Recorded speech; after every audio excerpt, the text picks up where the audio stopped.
작가님이 그리게 된 웹툰이 이제 닥터 앤 닥터 육아일기인데 이게 어떤 내용입니까? 닥터 앤 닥터 육아일기는요. 산부인과 전문의 닥터 엄마의 임신과 출산, 그리고 이제 공학 박사 닥터 아빠의 논문 기반 육아 이런 컨셉으로 해서 정말 이렇게 듣기에는 좀 완벽할 것 같은 네. 그런 조합이 어떻게 시궁창에 빠지고 다사다난한 풍파를 겪어내는가. 네. 무당탕탕 자충우돌이 들어간. 네, 그런.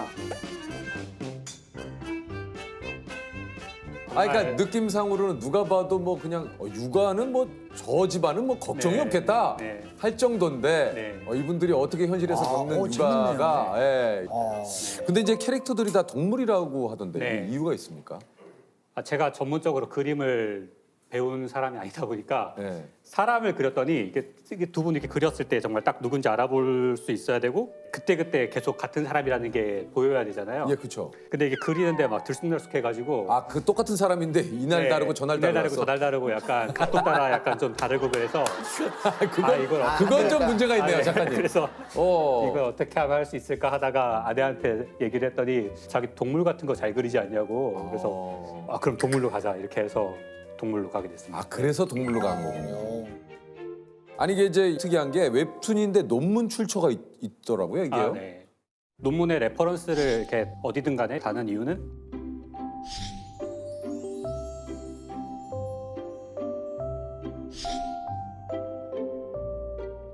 생각보다 되게 널리 퍼진 말 중에서도 되게 근거 없는 그런 유언비어나 이런 것들이 많잖아요. 맞아요. 네, 특히 이제 임신, 출산 이런 거에 관해서는 막, 너 그거 하면 안 되는데 막 이렇게 하면 그래. 되게 무섭고 부담되잖아요. 뭐 하기 하나가 겁나죠. 그렇죠. 네. 그리고 이제 이게 또 괜히 나 때문인가 이런 또 네. 자책감도 사실 많이 들고. 그렇죠. 네. 그래서 이제 너무 정말 걱정하지 마시라. 약간 이제 어떤 거는 정말 신경 써야 되고 어떤 거는 신경 쓸 필요가 없는가 이런 거에 대해서 좀 신빙성 있는 글을 쓰려다 보니까 논문을 많이 달게 되더라고요. 아니 근데 이제 아까 공학 박사 출신이라고 하셨는데 이제 그러면은 공학 계열을 공부를 원래 하신 건가요? 네, 에너지 자원공학과를 나오고 에너지 시스템 공학에서 박사를 받았거든요. 아니 근데 이게 저 한참 그 박사 과정을 밟던 중에 갑자기 휴학을 하셨다 그래요. 네, 저는 박사학위를 하고 있고 아내는 의사로서 일을 하고 있으니까 우리 집에는 애를 키울 사람이 없구나. 그러면 이제 애가 태어나면 저희 부모님께 부탁을 드리고 뭐 주말에 가서 이렇게 보고 아마 그렇게 되지 않을까? 저는 그렇게 생각을 했어요. 근데 막상 이제 생긴다고 다 건강하게 무사히 잘 태어나는 건 아니더라고요.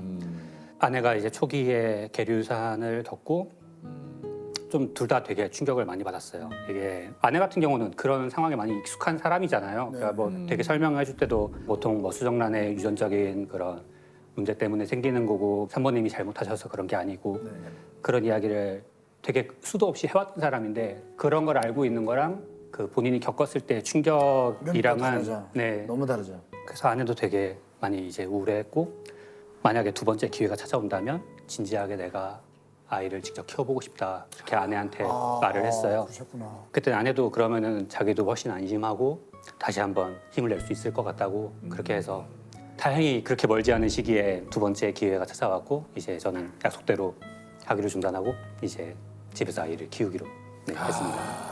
이게 또 그런 일이 네. 있었군요. 대학교에서 4년, 석사와 박사가 5년, 거의 10년을 이제 공부를 하시고 휴학을 하시고 네. 이제 육아에 전념을 하신 거군요. 네. 논문 자격 시험 이런 것도 다 통과하고 학위 논문만 남겨놓은 상황이었는데 그때 나간다고 하니까 이제 교수님께서 정말 극대노를 하신 거예요. 이제 와서 이건 말이 안 되지 않냐. 왜냐면 이제 진짜 코앞인데. 네. 그래서 저는 고민을 했던 게 만약에 지금 내가 마음을 먹지 않으면 그럼 언제 그러면 그럴 순간이 올까 생각하니까 뭔가 안 될 것 같더라고요. 그래서 그때 이제 나왔다가 무려 3년이 지나서 다시 학위를 들어가게 됐죠. 네. 그것도 대단하시다. 엄마든 아빠든 사실 뭐든 하던 일을 사실 내려놓고 육아에 전념하겠다. 이런 결심하는 게 참 이게 그거는 진짜 이거 진짜 쉬운 일 아니에요. 참 근데 잘하신 것 같아요. 결과적으로는 되게 결과적으로 잘 됐죠. 정말 결과적으로 아이도 키웠고 박사학위도 맞아요. 받았고 그러니까요. 근데 퀴즈에도 이게- 나왔고 네. 유퀴즈까지. 여기까지 이어지네. 그 이제 휴학을 하시고 육아를 위해서 이제 준비를 또 좀 하셨을 거 아니에요. 네. 어떤 준비들을 좀 하셨습니까? 저는 뭐를 처음에 시작을 하면 일단 책부터 봐요. 막 헬스, 골프 이런 것도 네. 처음에 도서관 가서 막 헬스 기초 이런 거 이제 그걸 또 봐요? 이게 딱 정자세가 이거구나 이제 공부를 한 다음에 가서 일단 공부를 하고 네. 내가 어느 정도 이게 이제 책으로 내가 익혀졌다 네. 했을 때 가서 네. 해보시는구나. 근데 그게 딱 안 됐던 게 두 가지가 있는데 뭐예요? 하나는 수영이었고 어. 책만 보고서 물에 들어가니까 안 뜨더라고요. 그래서 수영을 책을 보고 하신다는 거는 그 수영을 책으로 보고 어떻게 또 하나가 뭡니까? 그게 이제 육아 초기에 육아 책을 열심히 읽고 나서 육아를 시작을 했는데 뭐 애들은 한 4시간마다 자다 깬다. 뭐 그 사이클에 맞춰서 해야 된다. 이런 내용이더라고요. 그래서 오케이 하고 시작을 했는데 애가 한 1시간 자다 깨고 또 2시간 자다 깨고 이거를 24시간 동안 100일 가까이를 반복을 하니까 맞아요. 이걸 알고 있다고 어떻게 되는 게 아닌 거예요. 그래서 진짜 깜짝 놀라요. 처음에는 진짜 어떻게 당황해가지고 이걸 이거 진짜 그것도 그래서 아내랑 그거를 표로 이렇게 만들어 가지고 계량을 했어요. 몇 시에 분이 몇 밀리리터 먹었고 기저귀 몇 그램 쌌고 몇 시간 잤고 이런 거를 딱 차트로 만들어서 둘이 약간 인수인계하듯이 이렇게 보면서 이러면 이 정도 먹었으면 이건 배고픈 건 아니야 이렇게 하면서 서로 이제 네. 주고 받으시면서 예. 이게 진짜 아이를 키운다라는 게 정말 내 마음처럼 되는 일이 아닌데 언제가 좀 가장 힘드셨는지. 이게 육아 자체가 막 몸이 부서질 것 같다 이런 느낌보다 되게 사실 사람을 어떤 숨 막히게 하는 거는 되게 사소한 그게 되게 지긋하게 들었을 때거든요. 숨이 막히게 한다. 네. 그 표현이 좀 과격하게 들릴 수 있으니까 조금. 네. 그러니까 나를 힘들게 할 때는. 아니 저는 화장실에 예. 문이 열려 있으면 이게 큰 문을 못 내보내요. 아. 문을 닫으니까 애가 깨서 울 때 그 소리가 안 들리는 그 열어놔야 거예요. 되죠. 그걸 한번 겪고 나니까 이게 닫아도 신경이 쓰이고 이게 열어도 열면은 쓰이고. 신경 그래요. 쓰이고 이러니까 맞아. 제가 변비가 와가지고 아주 엄청 고생을 했거든요. 근데 진짜 진짜 겪어보지 않으면 진짜 모릅니다. 정말. 저도 밖에서 일을 하고 하다 보니까 이제 나경원 씨가 거의 이제 육아를 많이 좀 맡아서 그러니까 그 부분이 참 너무 또 미안한데 제가 또 안 하는 건 아니거든요. 그렇죠 그렇죠. 진짜 그럼요. 열심히 하잖아요. 안 하는 건 아니에요. 다만 늘 얘기 드립니다만 이제 나경원 씨의 성에 차지 않을 뿐이에요. 뭐 그럴 수 있죠. 저는 최선을 다하려고 네. 노력합니다. 네. 근데 이제 저도 밖에서 네. 계속 얘기를 하고 막 수많은 에너지를 다 쏟고 네. 집에 갔는데 네. 그러니까 예를 들면 이런 거죠. 불렀을 때 이렇게 좀 재빨리 가야 되지만 오빠 한 번 더 부를 때 하고 가고 있다라는 게 이제 조금 약간 그런 거죠. 이게 아이를 저는 주양육자 입장이었으니까 네네 그렇죠. 일단 많이 봐주는 것도 중요하지만 정말 1시간이면 1시간 이렇게 딱 믿을 수 있게 맡길 수 있는 게 그거예요. 되게 중요한 거거든요. 그게 중요하죠. 네, 밖에 이제 잠깐 그러면 어디 다녀올게 하고 나가는데 막 이거 뭐 어디 있어 뭐 계속 우는데 이거 어떻게 해야 돼 막 이렇게 전화 오면 이게 맡겨도 맡긴 게 아니에요. 그거예요. 네, 들어갈게 막 이렇게 돼 버리면 그러니까. 그래서 그러니까 그 시간만큼은 진짜 보장을 좀 해줘야 되는데 네. 제가 그런 걸 또 해주려고 많이 노력했는데 그리고 질문하다가 몇 차례 또 혼난 적이 있습니다. 아니 근데 이게 이제 그렇게 3년 동안 아이를 이제 돌본 후에 이제 다시 학교로 이제 공부를 하러 가셨잖아요. 네. 그 느낌 좀 어떠셨는지? 처음에는 진짜 막 학교 가서 실험하는 거 이런 것도 너무 행복한 거예요. 뭔지 알아요? 네, 이게 어린이집에 이제 맡겨놓고 딱 가서 실험을 하는데 누가 방해를 안 해요. 뭔가 하면 돼요. 그것만으로 너무 행복한 거예요. 네, 그래서 막 실험이 즐거워 막 이러면서 제가 실험했거든요. 즐거워. 네.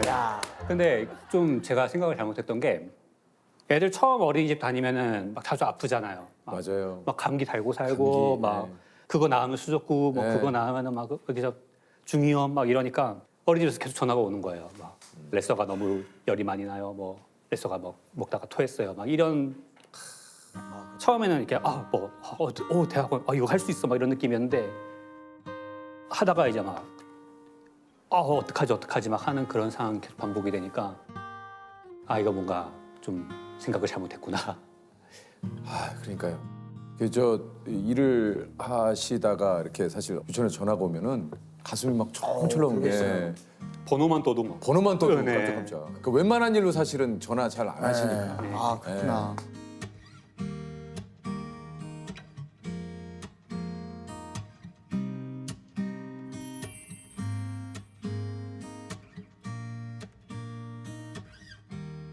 이제 학위 논문을 갓 쓰고 졸업을 한 상황이잖아요.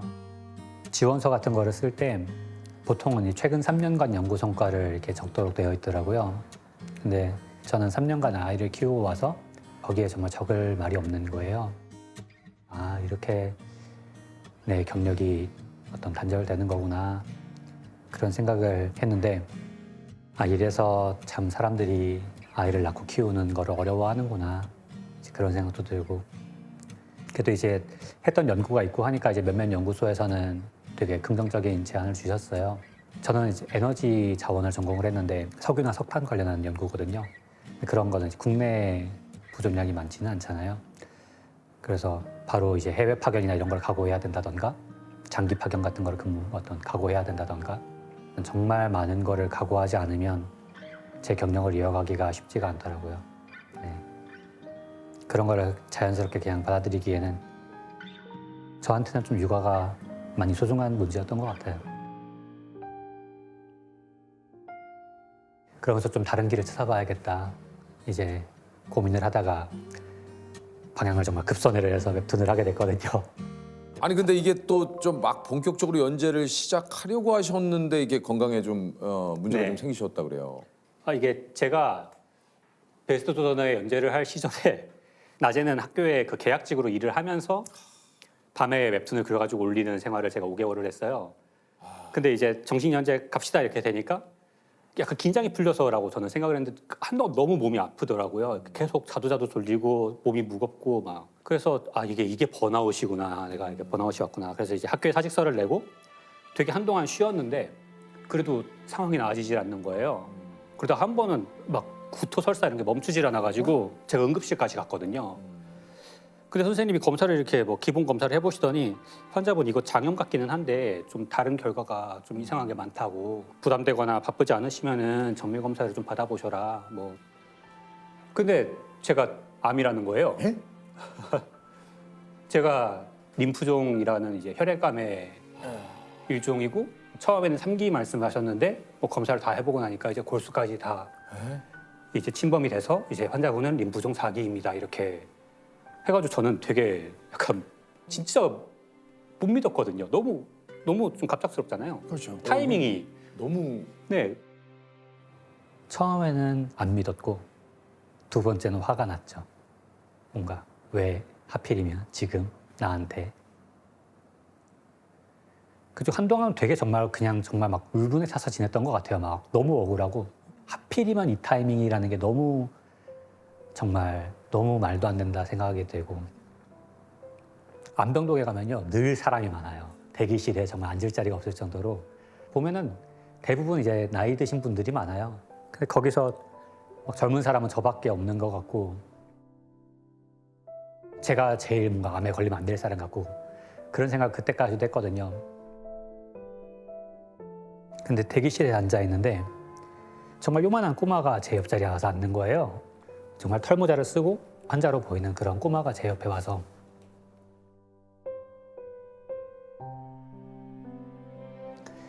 뭔가 막 엄마 나 오늘 주사 맞아? 그런 이야기를 아무렇지도 않게 옆에서 이렇게 하고 있는 거예요. 근데 이제 그때서야 약간 아 나라고 아닐 이유가 없구나.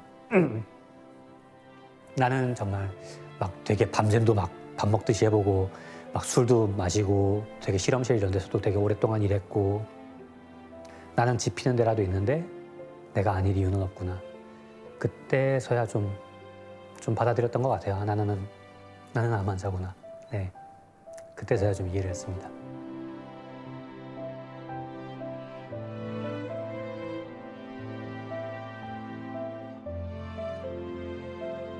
작가님께서 항암 치료를 받으면서도 휴재 없이 웹툰 마감을 꼭 네. 지키셨다고 그래요. 근데 이게 가능했습니까? 이게 막상 뭐 정말 막 진짜 공격적인 그런 암은 아니었어서 제가 5년 생존율이 80%라는 이야기를 들었어요.